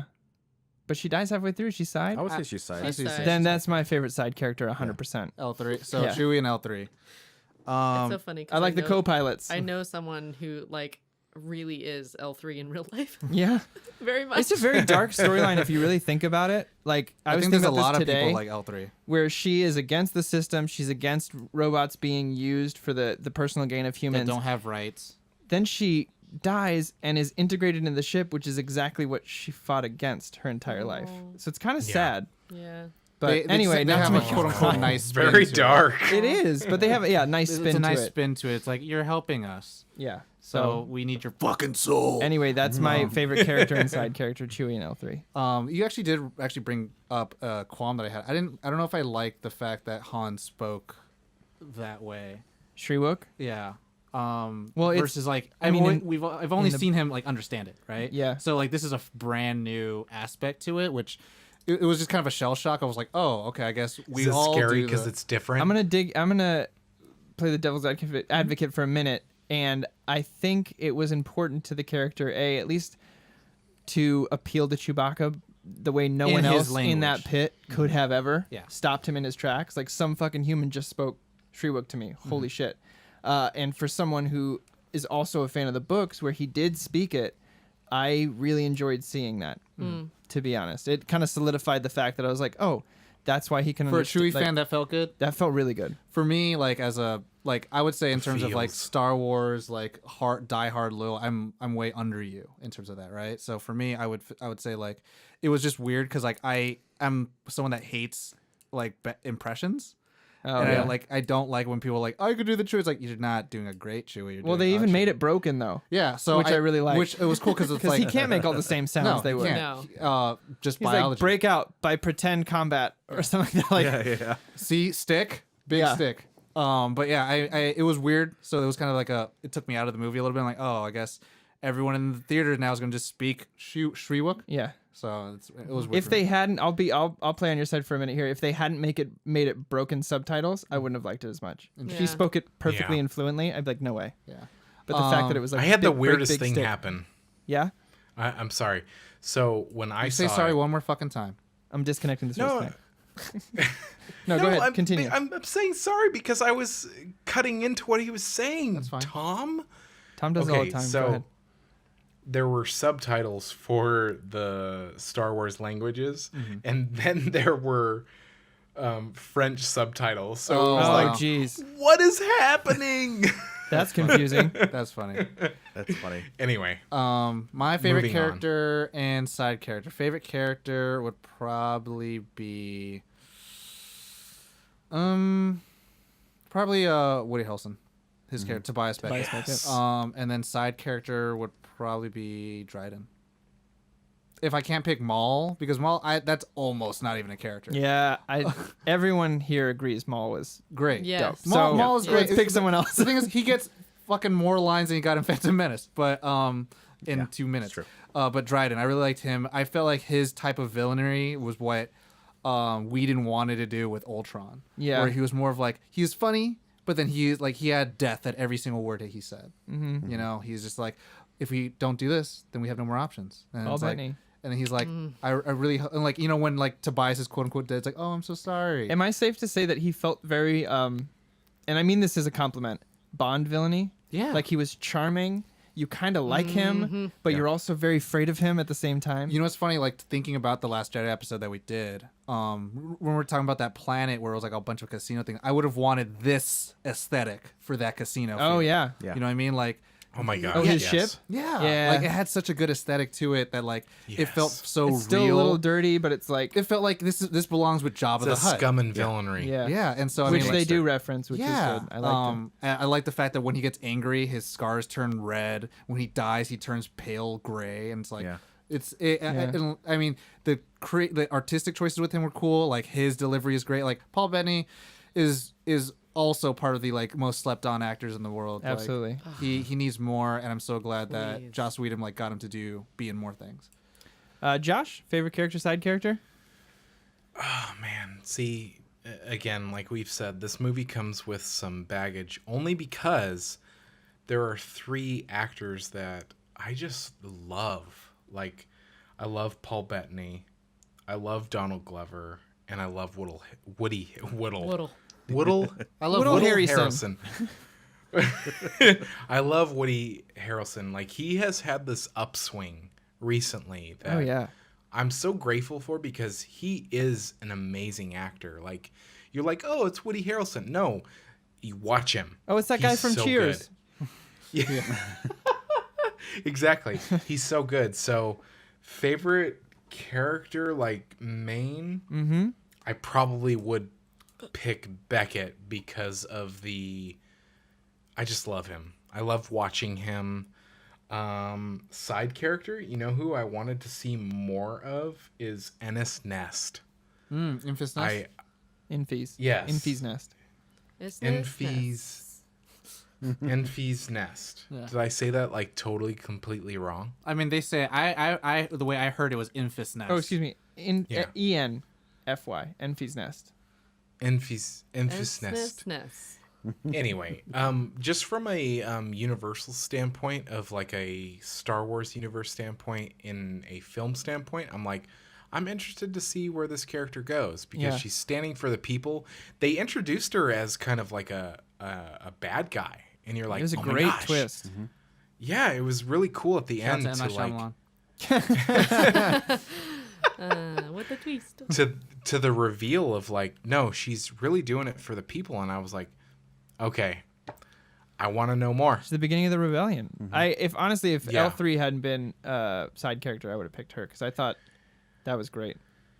I loved L3. Like, here's the thing, and this is kind of a side tangent, but do they ever reference L3 in the original series in terms of Millennium Falcon? Falcon? Not that I know of. No. I don't Falcon, think no. so. No, I just felt like it was such a big thing that they were like, oh, now she's, because they made a big deal that she had the best navigation system in the galaxy. And so it's like, It'd be cool if they had like a designation like Millennium Falcon L3 or like Millennium Falcon AX or Millennium Falcon I was just curious. M4. I was just curious because I felt like they made a big deal that she had the best database for navigation. And then they introduced her into the Millennium Falcon system. Did they ever introduce that in the series as we know it? I don't think so, but I think it was used to explain how he did the Kessel Run in 12 parsecs. I think that Okay. was the reason for introducing that in the film, was that no one else could do the Kessel Run that way because they didn't have her in the weren't able system. to She route it. mapped it immediately. Yeah. So I think that was the payoff for that, if that's what you're curious about. Yeah. And what I will say is that Emilia Clarke, I love her. I'm a Game of Thrones fan. Base for days. Bays for days. Bays. Bez. Bez. I've had a little bit of rosé, so I'm sorry, everybody at home. I think she's great, and I'm so glad that she's getting a film career now. I'm excited to see where her character goes. Sarah Connor and Qi'ra. She's just playing badass women. Yep. Yeah. Ollie Oxenfree. My favorite character is Han Solo. Like, I was very impressed by the performance. I thought it was charming. You would. He played a hero, He played a hero. which is really cool for like. And I'll give him this much, he did have those moments, and I said this when we were walking out of the funny. theater, where I was like, there's Han. Yeah, He had little moments those where I was moments like, where you're like, yeah, that's Han. that charming kind of asshole. Definitely. Yeah, Yeah. But I really like the way he played it. I'm excited for not only like seeing. I really hope that we get more Han Solo with him.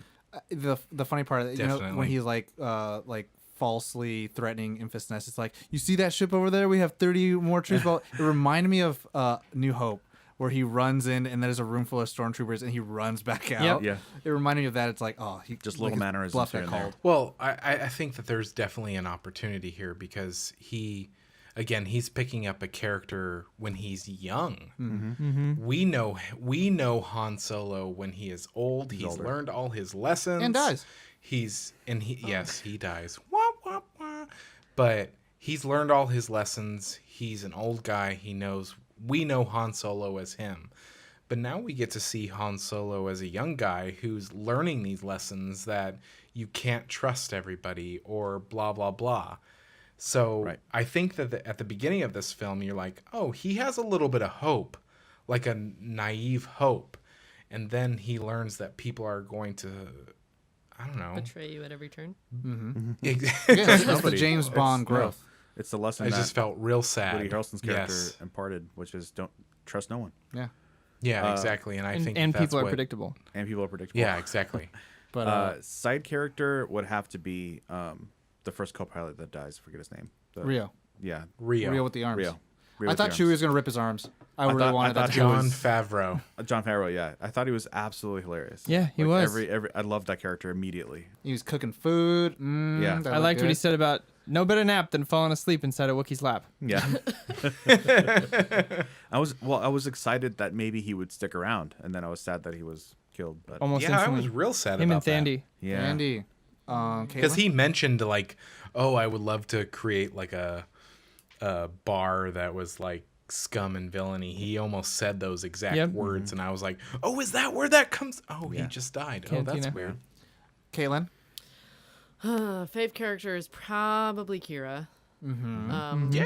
I liked her. I liked that they didn't really let you get to know her very well, because I feel like that's who she is at that point. Is like you're not supposed to know her well because that's what she wants. She's not rebel scum. She's Imperial spy. point. Yep. Yeah, and then side is like probably a tie between Dryden. Lando's everyone's best pick, so Well, he's a main. yeah. I mean, for just in Some would general, say he's the generally main bae. speaking, He is the main. Lando is main bay. Yeah. Yeah. I'm excited he got his own Dryden movie. and Rio. I Dry- think. okay. Dryden and Rio. Yeah. Cool. Kira, Dryden, and Rio. Yeah. I dig it. Pretty I dig much. that. Yeah. I didn't mean to cut you off there. Sorry No, about no, that. no. I'm just That excited was they it. did announce Lando is getting his own film, and so Oh yeah. I'm pretty stoked about that. Yeah. Kira, the Star Wars story. I'm kidding. No. I'm kidding. I'm No, kidding. no, I don't. Everyone's getting character. Star Wars stories now. We gushing? I think Ray and then Oh Gush. wait, Sounds good. Can I make a really quick? Absolutely not. Okay. Okay, what's moving going on? What's up? No, just an honorable mention because I'm a huge fan of him. Yeah. Warwick Davis. Yeah. He just Who he? He was. He was Warwick he was Davis. Wicket in the original Star Wars trilogy. Yeah. I mean, he's been in so many. I mean, Willow. Oh, I mean, gotcha. Yeah. Like he's just in real life. He seems like he's a real cool guy. Yeah, he does. And real quick, just to top this off about Warwick, and then we'll move on to our ratings. I believe. Ratings. Ron Howard confirmed that the character he plays in this Star Wars is Weasel from Phantom Menace, where he's gambling with Watto. Oh. So that's interesting fun fact. interesting. Yeah. So Some continuity there. That's anyway, right. Yeah, he is in that movie too. moving on. To ratings. Yes, where we rate and, as Josh says, destroy our childhood. Yeah. Yes. He says something else, but okay. And you know who I'm going to make go first? Caitlin, because she needs to get stronger at this. Fuck. I know, right? It's so tough. I'm gonna say the first number that literally jumped out of my mind was 3.4. Okay. All right, Like Pie. it's all right. that's 3.14. But yeah, You tried. right. You tried that. You're right. go ahead, Ollie. Hey, when you rate, I'm you're gonna go with a. I'm gonna go with a 3.9. Okay. All right, Okay. I dig it. I dig Yeah. it. Josh. Josh. I'm gonna go with a 4. All right. 4. Okay. Masterpiece I would level. change some stuff, No, it's not masterpiece. Come on, Tom. Loosen up. Yeah, I feel like 4.5 and above is masterpiece. Yeah, yeah, to be yeah. honest. Yeah. I'm going to go with a 4. I would change some stuff, but it's not like, oh my God, it's amazing. Right. Yeah. It's a 4. I was gonna give it a 3.9 with Ali. I'm gonna boost it to a 4 though, simply because of what it set up with Lando, the way it handled my favorite character in the franchise, and I think the fact that it surprised me Yeah. gives it that extra little point right to the 4. I honestly went into this movie thinking I was gonna be let down, and I was not. Yeah. I'm gonna give it a 3.8. All right, Wow, I'm the lowest. you're the grump. Yeah, I'm the grump today. it you're the happens. grump. It happens. But yeah, I like after we destroy something and critically anal eyes with our anal eyes. Just gush a little Realize. I didn't want to Realize. think about that at all. bit. Anal eyes, Oh, analyze. great. But yeah. practical Buttholes effects. that are eyeballs. Thank you, Josh. But practical effects. Yeah. The little swamp thing in the beginning. Lady Proxima. New Proxima. monsters. I thought was really cool. I was glad that the only huge Space dogs. the huge glaring like CGI thing was the space kraken, but everything other than that was like they didn't need to have a lot of CGI unless like the situation called for it. Right. So I really like that a lot. I'm gonna be honest. I mean, Lando for me was a huge delight. I like that in his interview he said that he sat down with Billy D. Williams and he was like, I got all these ideas for young Lando, blah blah blah blah blah. And he's like, I don't even think Billy was looking at me. And he said, yeah, sure, sounds good. Just make him charming. And I was like, all right, so that's what I'll focus on. Well and he then. did. I think he did really well. Yeah. I liked him a lot. As far as like things that I just loved was, again, seeing Darth Maul. And his new go back to that. lightsaber. Yeah, New with the lightsaber. blades on it. Although I have to say, like, I feel like it's like it can't be a Star Wars movie without a lightsaber activation. Yeah. Like I feel like that would have been enough, but they felt They like turned it on. Yeah, I think they almost felt like people would maybe not recognize him for some reason. 100%. And like they're like, okay, we'll have him activate his lightsaber for no reason. That'd be cool. I did like But- the little dual blade Totally thing cool. that Dryden had. Like it Dual reminded blade me thing like was in, cool. Oh, the in- little like tiny lightsaber daggers. yeah, kind of? well, Yeah. like Letter openers. in Clone Wars, they open up the world where like there's different weapons. There's dark sabers. You know, Yeah. there's not just lightsabers and guns. It's like there's blades and there's like other things other than what they have, and they have plasma like staffs and stuff like that. Yeah. But I think one of my favorite shots is seeing the Star Destroyer in the tunnel coming yeah. in. And Impending Storm. doom looking. yeah, that shot just looked incredible. I loved seeing that. And then them saying like, oh, they're not going to waste a TIE fighter on us. And there's like 7. Yep. I also did you notice they did the inverse of the classic line where he said, "I got a really good feeling about this." Yeah, I like 'Cause that, Every too. other Star I Wars picked movie, up on someone that. says, "I have a bad feeling about this." So I it was a little cheesy, but like it's the kind of cheese I'm looking for a Star Yeah. Wars film. Yeah. Cheese is good sometimes. This movie was so cheesy. Yeah. It was so good, cheesy. Like Han Solo is kind of a cheesy character, in a sense that he's so cocky. Yeah. But I've got a good feeling about this, or I've got a bad feeling about this. It's cheesy, but you're like, Yes, that's what I need. gives from it these to movies. me. Give me the precious. Caitlin, Gives me the precious. any gushes you want to gush Any good? I mean, other than you're oogling over Donald Ray Glover Park? and Ray Park? yeah, I will say that. Yeah, Ray Park, Darth Maul, Darth Maul. Hit me I up. will Darth say Maul, his Ray face. Park. Ray Park. I will say Ray Um, Park. I will say Ray Park. His face.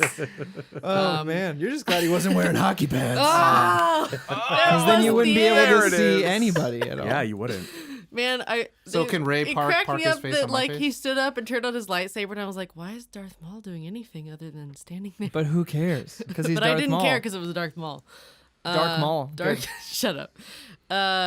I can't, like, literally all I can think of is Darth Maul and Lando right now. I want to give a shout out also to Lando's capes. Yeah. Yes. That's a So many custom piece. Yeah. So many capes So many capes. His outfit at the end of the movie is your favorite. is the fucking shit. It is the White cape. Oh my god, it's fly as shit. I love it. I love that they kept with the capes. Yeah. To an earlier point, I do love like Glover being Lando. Like, I feel like Glover most of the time, like, and I've told this to you, Corey. Like, I feel like he always gets typecasted as like very lethargic, very like either that or super like Eccentric. eccentric. Yeah. And very like I wished I could see more range from him because I know he's capable of it. Yeah. And like it's cool to see him play like Han, and then he throws the gun, and then Han. Han. Oh my it, God! Can the I gush sweeping about that shot. for a second? Yeah, talk about that it. That's shot what I thought you were going to there. talk about. When I saw it in the trailers, I got goosebumps. I got goose pimples. Like when during the battle, everyone's running around. Han's running up, and he says Han, and does this like kind of like suave kind of side chuck of this pistol, and Han in a spinning moon grabs it and starts shooting immediately. While you said the camera's panning beautifully with the movement. That was probably my favorite shot of the whole film. Yeah, easily. I think the part where Dryden and Qi'ra are fighting, and then he has his blades, and then she has the sword and it's pointing at him. I felt that was like, oh, that's a cool Star Wars cinematic moment. Yeah. Which kind of like where two lightsabers were to clash. Yeah. One of my favorite parts was actually when Beckett is taking apart the rifle, and he puts the scope on it, and he takes off the shoulder attachment, And it becomes the Han gun. Yeah. gun that we know In love, it's. So, I was like, "That's dope!" Like that's Yeah. why it's so powerful because it's supposed to be a fucking. And I like that rifle. they didn't Yeah. make it this big moment. Yeah, It was just kind of like, here's a this throwaway. Yeah. And if you're paying attention, you'll pick it up. If not, it's not a big deal. But they didn't make it like here's this pistol that I used to do these things. It was just like, here's this fucking rifle I'm not going to use. I love Chewie playing that chess game. Oh, and losing to the same move he You loses can't to knock them off their R2-D2 with. holograms. Yeah. Did you notice that? That's the same move R2 beats him with. Oh, really? Yeah. What was her name? Val, right? The Beckett's. Who? Beckett's wife, Yeah. probably. Was it Val? yeah, I think so. Yeah. I really liked that Sandy Newton. Yeah. she like sacrificed herself. That moment of her being like, "Well, it was fun. Yep. Bye. Have fun doing the rest of the stuff because Yeah. I'm not gonna make it out of here." I wish it affected him a little more, Beckett. Because he seemed to it Yeah. affected him, and then he was like, all right, back to smuggling. But I don't know. It makes Well, smugglers are sense. hardcore, man. Yeah, but He's been through. That was enough. his he was wife. in love. He didn't. He wasn't there a whole big moment about Yeah. love was a big thing for him. Yeah. So like Maybe. they had that together, and he's like, you need someone. If there was some kind of little resolution of him having a like some kind of a breakdown, you mean of Just a little bit more than him being pissed at Han immediately for losing the shipment. Yeah. Because that's immediately where he went to. He's like, now we're fucked. Like it would have been cool, Oh, yeah. maybe like right before it gets revealed that Beckett betrays them, that he like has like a pocket watch or something like that, and it opens it up and it's a picture of her or something like that, or like a hologram. A little more of and anything. then it That would've shows been that he's interesting. like meditating on like what he should do. But we're here to gush. I So, apologize. yeah. Sorry. Well, But I still thought it gush was, about that. She was great. I thought she was really cool. She was really I dope. liked Infus Yeah. Ness's just design. Yeah. It reminded, it Destiny was too? Destiny. It was all Destiny. Yeah. I was like, my god. And I always love with the little little like little Horizon was it Zero Dawn. speed bikes? Yeah. Speeders. Speeders. I love speeders. I thought those were like my favorite thing in These Return are of the called Jedi. something different though. I looked it up and they're called good. like cloud something. or Yeah, because they others. don't go directly over the ground. They can No. actually fly up too. Yeah. So I love the war. I loved him like 3 years later, and then seeing yeah. like Cool. the little chicken walker next to him. I'm like, okay, this Wait, is this is what I would have wanted in Chicken Rogue walkers One. are the AT-ATs. The AT-ATs. I've never I- heard that before. I loved the being a fan of the books and knowing that in the books Han saves Chewie. Like that. They ask him to skin him in the books actually, and then he saves him. And here is something, you know what Tom just pointed at me because I think I was going to bring it up. I talked about it a lot yesterday, and it's something I've always wished was in a Star Wars film, and they had the opportunity to do it, and they didn't. There is a thing in the lore called the Wookiee life debt.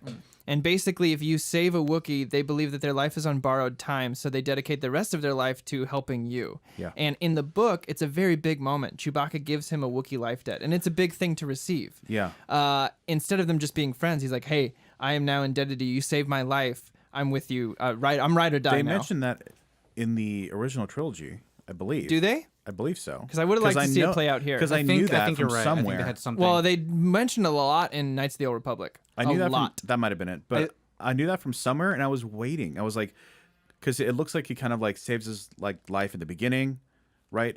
Busting Saves out his of the life a thing. couple times. And then I was like, which one is going to be like the life debt. one? Yeah. And like that never really happened. But So I it's wasn't a beautiful sure. piece of lore that I really love. I think it kind of. I mean, we're gushing about it, but I think it kind of talks to a little commentary about like some of the things that they could have done in the writing, but they just kind of just threw it away. Where Yeah. like I think they were worried about like you have L3 who's like liberation, and then it's like my life is yours versus. So I get it. like the hard delineation between the two. But I thought you were going to talk about what happens in those mines. And he meets other Wookiees. And then what someone does he say? someone says, and maybe I heard it wrong, and whoever's out there, please reach out to us, slip inside those DMs. Yes. But someone says the name Zalbar, which is the Wookiee you get in Knights of the Old Republic. And I've been playing it recently, so it stuck out to me when someone yelled it, and I was like, they do live to be like 400, 500 years old. Is it the same Zalbar from is it like a little Easter egg? Isn't that like a couple thousand years? I off the top of my head, I couldn't remember. I have to look into it. But is it the same? Is all I want to know. Is it the same Zalbar? I don't think it can be. Then it's a family name.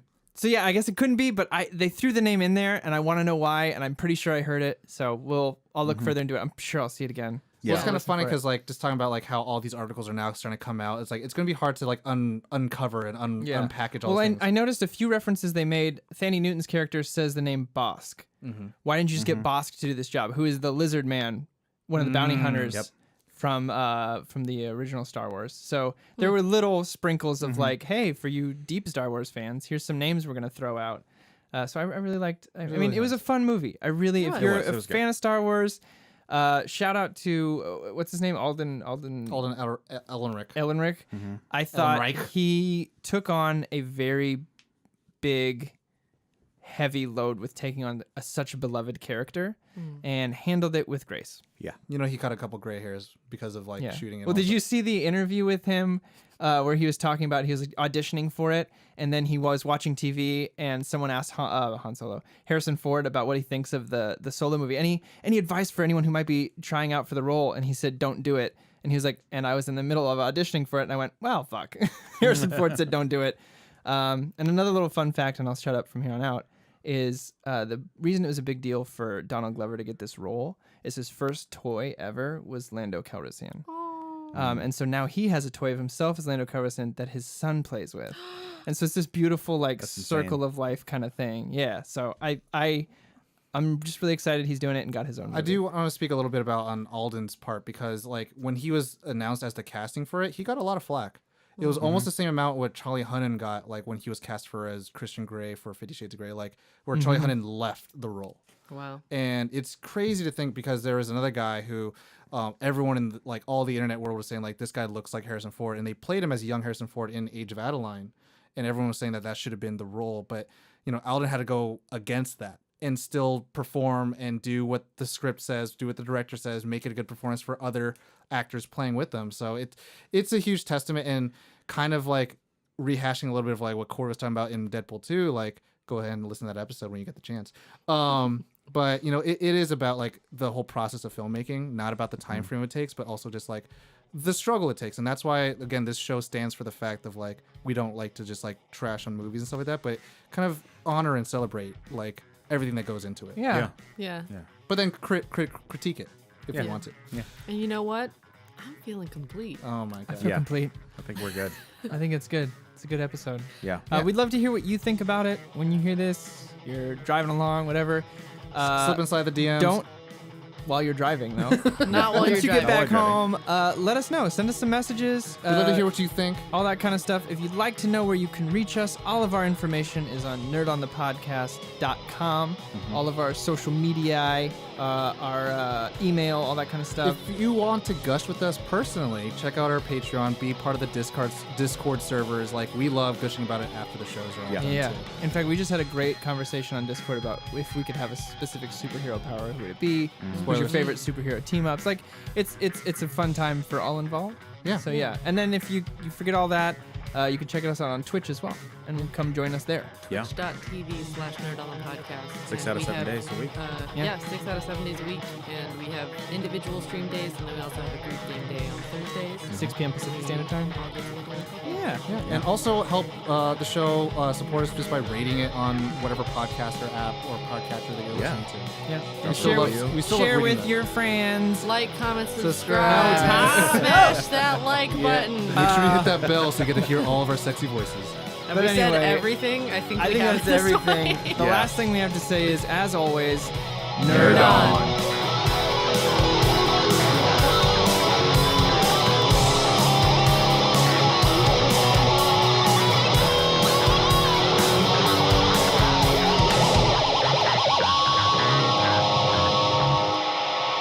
Ending broadcast.